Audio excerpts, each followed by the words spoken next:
So where'd you go after Lincoln? Mexico. Until I realized nobody was looking for me. I ended up taking a job with the Rurales. The Mexican Rurales? I was hired to help them track down the Cowboys. The most vicious outlaw gang in Cochise County? Curly Bill Brocious? Johnny Ringo? Led by old man Clanton himself. They must have paid you a pretty penny to take them hombres on. Not really. But truth be told, I had my own reasons for going after those boys.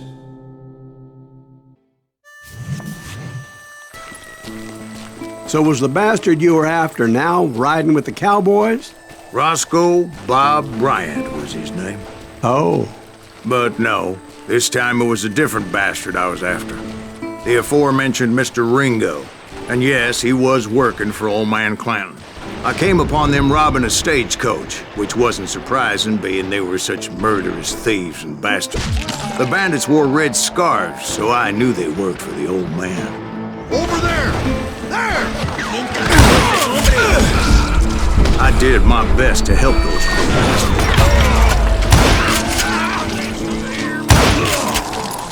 bastards. Moments later, the attackers were dead, and I checked the stagecoach to see how many passengers were still breathing. None. It was then I wondered if the rocks weren't hiding more bandits. Was that all of them? Or did I just hit the rear guard?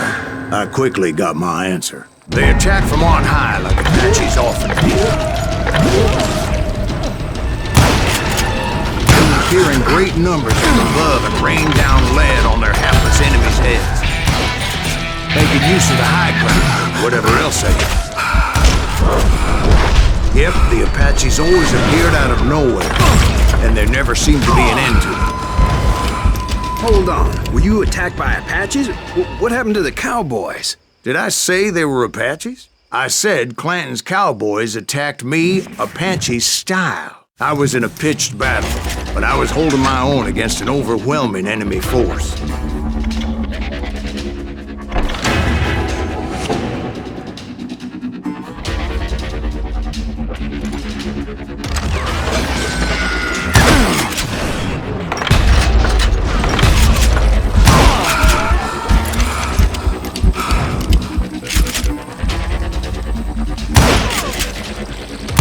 See, at the time, I was still pretty green, but often blundering in regrettable situations. But I just kept shooting at anything I could see up in those damn rocks. I didn't see Ringo, but I knew he was with the Cowboys. He and Roscoe Bob had done me a dreadful wrong, and I was determined to have my revenge. But to get to Ringo, I knew I'd have to fight my way past these other assholes first. Unfortunately, I was running out of ammo. Another perfect example of my relative inexperience as a hunter of men. I immediately knew that a tactical retreat was called for, as my vengeful fury was much less impressive without the bullets to back it up.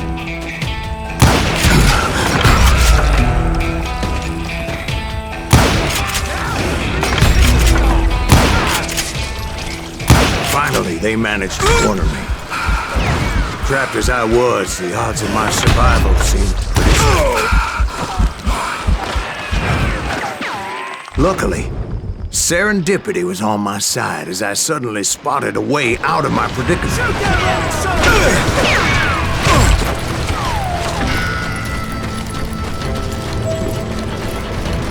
I ran ahead as if the devil himself was after me. Bullets were whizzing by my ears, but I wasn't about to roll over and die. I just kept running like there was no tomorrow. Because there wouldn't be if Clanton and his men caught up with me. As I was scurrying around those caves, I thought, what was I thinking? Going up against a gang like this?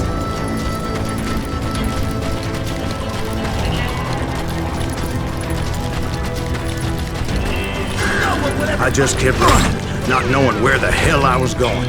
And that's when something miraculous happened. Like manna from heaven. I found the desiccated remains of what looked like an Apache warrior. The old weapon next to him supplied me with some much-needed ammunition.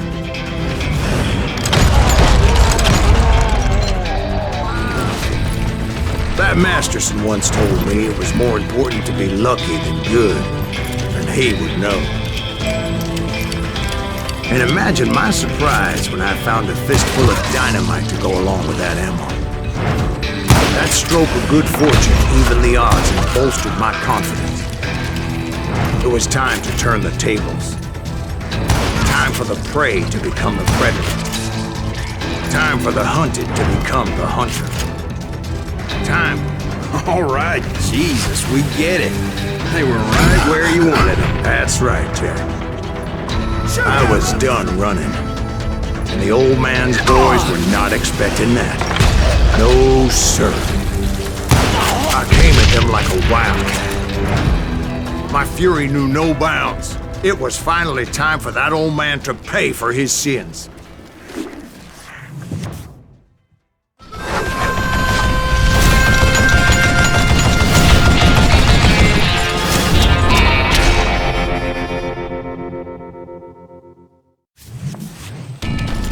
I yelled out at the top of my lungs, "Clanton, I'm coming for you!" A little stealth might have made more sense, to be perfectly honest. Because that old fool had a Gatling gun and enough bullets to last him till kingdom come. But I knew I could not let that deter me. Not if I was to find and kill Ringo. I needed to get that old man off that gun. Damn contraption, damn the dick. I don't know how you live this long. Look at you, you yellow belly hot. Come on, stupid zombie.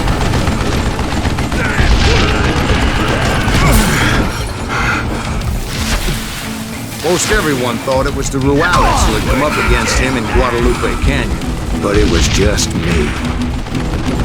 Why are you so afraid to face me, huh?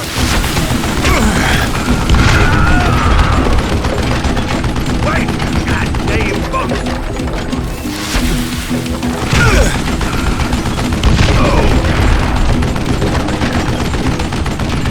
What'd I ever do to you?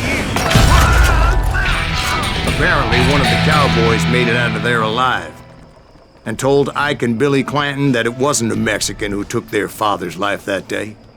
They just assumed it was one of the Earps, and that little misunderstanding eventually led to that legendary gunfight at the OK Corral.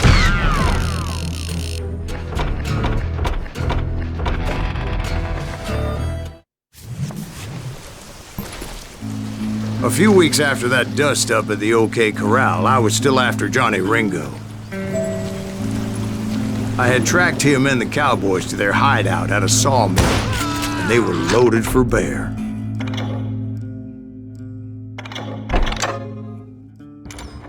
So, what exactly did Johnny Ringo do to piss you off? Well, him and that other bastard. Roscoe Bob Bryant? Yep. They both deserve to die, and I promise I'll tell you why. Earp's coming!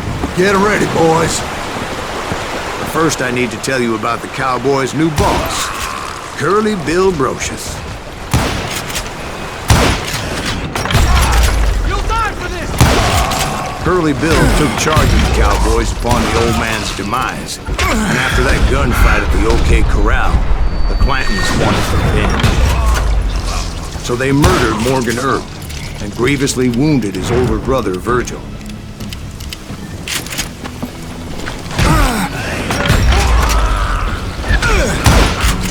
Wyatt and Doc went on what became known as the Vendetta Ride, hunting those outlaws down. So when I showed up, that's who they thought I was.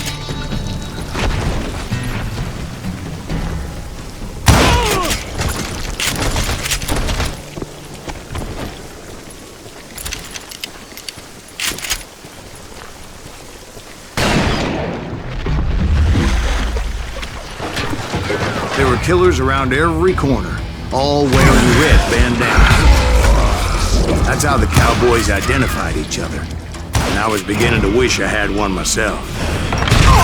But I wasn't about to let Ringo walk away unscathed. And that's what drove me forward. They say that Ringo was infernally fast. I hardly saw anyone faster, boy. Certainly not Wyatt Earp. That man was all hat and no cap. Earp wasn't much of a match for him, but Doc Holliday might have taken him. That Lunger should have kept his nose out of it. They never charged anyone for the murder of Morgan Earp. But everybody knew that Curly shot him in the back. That was common knowledge. Excuse me, sir. I have a question. What's that, Dwight? After old man Clanton died, why didn't his son take over the Cowboys? Because Ike Clanton was dumber than a box of rocks and a yellow belly to boot.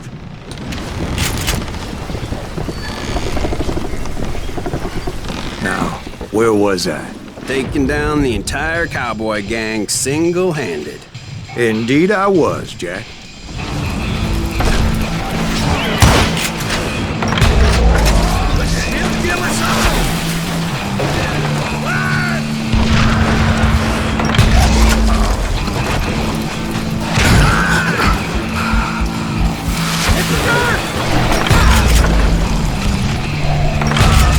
Though it wasn't easy, as those boys had good cover.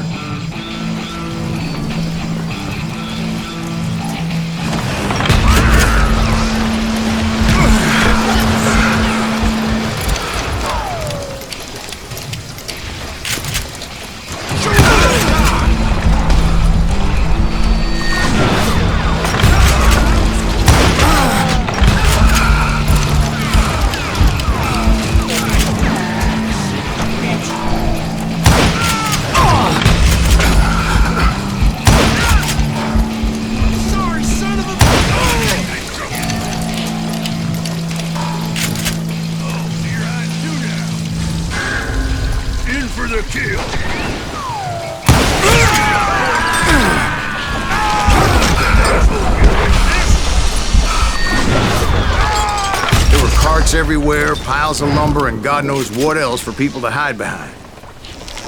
That really was one hell of a sawmill. Quite an impressive operation.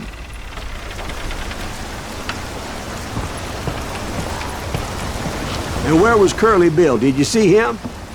I'm about to get to that, Ben. Patience. I'm painting a picture here. There was this beautiful waterfall and a crystal clear stream that led to a verdant valley that was truly... Consider your picture painted. What happened next? Well, finally the bastards that were still alive made a last stand.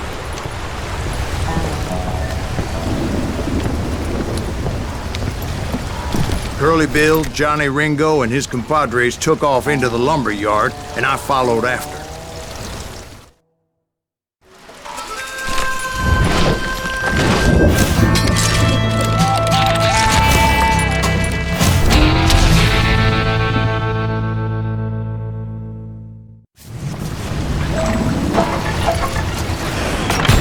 Saying they ran. Cowardice was not in Ringo nor Curly Bill's nature. No, sir. I never said they were running scared.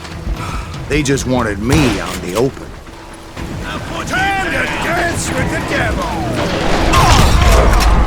You working for Wyatt Earp? Kill that son of a bitch! I didn't send you to kill me! Kill you like I killed Morgan Earp!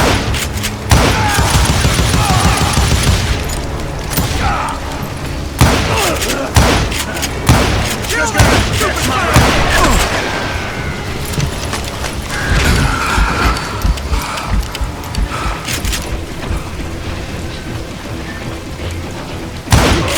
kill that murderous cocksucker!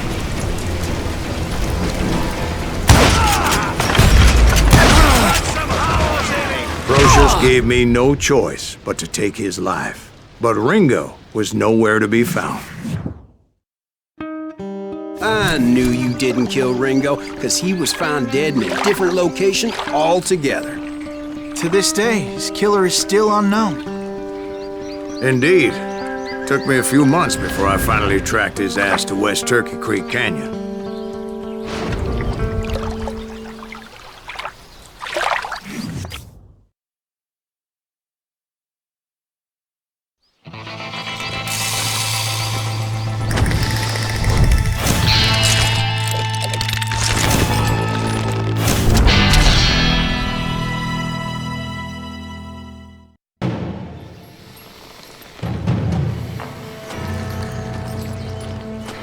That's incredible, sir. I always thought that Doc Holliday was the one that killed him.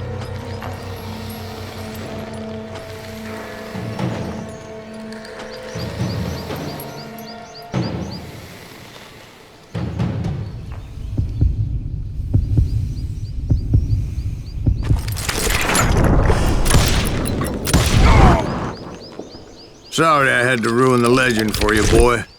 But the legend ain't always true. Doc Holliday had nothing to do with the death of Johnny Ringo.